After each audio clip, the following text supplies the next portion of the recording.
Ed Hamlyn began his broadcast career at the newly formed television station WLWD Channel 2.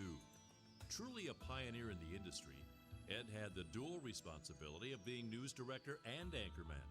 Ed found his home and made his mark for over 20 years as the leader for this new industry and medium. To talk with all those who work with Ed and for Ed, a few common denominators have become visible. He was a stickler for promptness, honesty, and integrity, with on-time attendance, accurate reporting, and strong moral principles required. As the eyes and ears of the local communities, he knew the importance of getting it right. Matt James, who was one of Ed's first assignment editors, said he was working at WONE Radio when he learned that Ed was looking for an assignment editor. Not knowing what an assignment editor was, Matt applied and got the job in 1968. Matt said Ed was always quick with a smile, and his booming anchorman voice let you know he was in the room.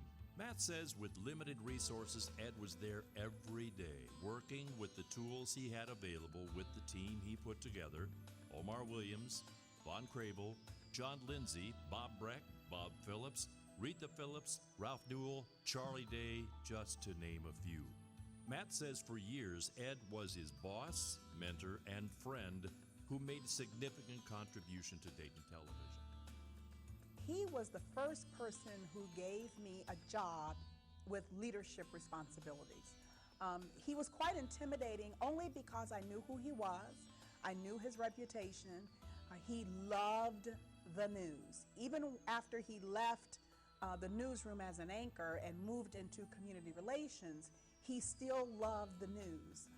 But the other thing that was really interesting about Ed Hamlyn that most people probably don't know, at that time and at his age, he was very progressive when it came to women. He was very involved in the League of Women Voters. He believed women had the right to have leadership roles, and that was unheard of at that time. He was really very passionate about the role that women played in news and in politics. With slides and still pictures still the standard and the norm, Ed was not afraid to introduce new technologies, film, sound, and color to the forefront, getting the job done right with a mix of creative flair. Ed insisted on involvement in the community and understood there was no news in the newsroom. It was important to get out and meet the people in all the surrounding communities.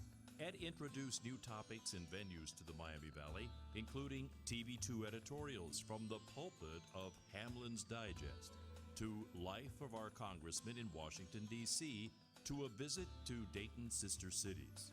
Hamlyn did it all. With a career of over 20 years, Ed retired his news director position in 1982, but will always be respected as one of the best. The Dayton Area Broadcasters Hall of Fame is pleased to welcome Ed Hamlyn, posthumously, into the class of 2017.